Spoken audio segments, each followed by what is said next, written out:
లేవ్యాకాండం 21వ అధ్యాయం. మరియు యెహోవా మోషేతో ఇట్లనెను, యాజకులకు అహరోను కుమారులతో ఇట్లను, మీలో ఎవడునూ తన ప్రజలలో శవమును ముట్టుట వలన తన్ను అపవిత్రపరచుకున రాదు. అయితే తమకు సమీప రక్త సంబంధులు అనగా తన తల్లి, తండ్రి, కుమారుడు, కుమార్తె, సహోదరుడు, తనకు సమీపంగానున్న శుద్ధ సహోదరియు అగు అవివాహిత కన్యక అను వీరి యొక్క శవమును ముట్టి తను అపవిత్రపరచుకొనవచ్చును. అతడు తన ప్రజలలో యజమానుడు గనుక తను అపవిత్రపరచుకొని సామాన్యంగా చేసుకొనరాదు.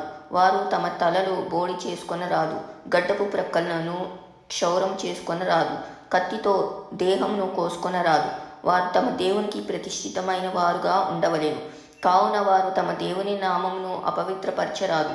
ఏలైనగా వారు తమ దేవునికి ఆహారమును అనగా యెహోవాకు హోమద్రవ్యములను అర్పించువారు. కావున వారు పరిశుద్ధులై ఉండవలెను.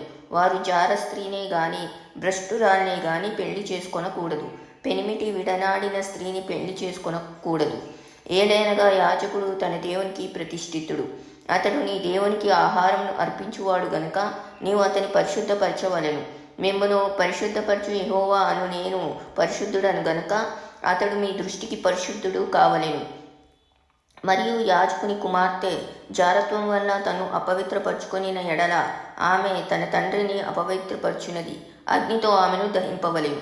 ప్రధాన యాజకుడగుటకై తన సహోదరులలో ఎవరి తల మీద అభిషేక తైలం పోయబడినో, యాజక వస్త్రములు వేసుకొనుటకు ఎవరు ప్రతిష్ఠింపబడునో అతడు తన తల కప్పును తీయరాదు, తన బట్టలను చింపుకొనరాదు. అతడు శవం దగ్గరకు పోరాదు. తన తండ్రి శవం వలనే గాని తన తల్లి శవం వలనే గాని తను అపవిత్రపరచుకొనరాదు. దేవుని అభిషేక తైలము అనేడు కిరీటంగా అతని మీద ఉండును గనుక అతడు పరిశుద్ధ మందిరమును విడిచి వెళ్ళరాదు. తన దేవుని పరిశుద్ధ మందిరమును అపవిత్రపరచరాదు. నేనే యెహోవాను. అతడు కన్యకను పెళ్లి చేసుకొనవలెను. విధవరాలినైనను, విడనాడబడిన దానినైనను, భ్రష్టురాలినైనను అనగా జార స్త్రీనైనను అట్టి వారిని పెళ్లి చేసుకొనక తన ప్రజల్లోని కన్యకనే పెళ్లి చేసుకొనవలెను. యెహోవా అను నేను అతన్ని పరిశుద్ధపరచువాడను గనుక అతడు తన ప్రజల్లో తన సంతానమును అపవిత్రపరచకూడదని వారితో చెప్పుము. మరియు యెహోవా మోషేకి ఇలాగు సెలవిచ్చెను, నీవు అహరోనుతో ఇట్లనుము, నీ సంతతి వారిలో ఒకనికి కలంకేమేదైనను కలిగిన ఎడల అతడు తన దేవునికి ఆహారం అర్పించుటకు సమీపింపకూడదు. ఏలనగా ఎవని యందు కలంకముండునో వాడు గ్రుడ్డివాడే గాని, కుంటివాడే గాని, ముక్కిడివాడే గాని, విపరీతమైన అవయవములు గలవాడే గాని, కాలైనను చెయ్యైనను విరిగినవాడే గాని, గూనివాడే గాని, గుజ్జువాడే గాని, కంటిలో పువ్వు గలవాడే గాని, గజ్జి గలవాడే గాని, చిరుగుడు గలవాడే గాని, వృష్ణములు నలిగినవాడే గాని సమీపింపకూడదు. యాజకుడైన అహరోను సంతానంలో కలంకం గల ఏ మనుష్యుడునూ యెహోవాకు హోమద్రవ్యములను అర్పించుటకు సమీపింపకూడదు. అతడు కలంకం గలవాడు. అట్టివాడు తన దేవునికి ఆహారం అర్పించుటకు సమీపింపకూడదు.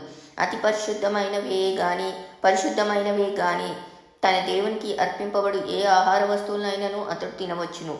మెట్టుకు అతడు కలంకం గలవాడు గనుక అడ్డతెర ఎదుటికి చేరకూడదు. బలిపీఠమును సమీపింపకూడదు. నా పరిశుద్ధ స్థలమును అపవిత్రపరచకూడదు.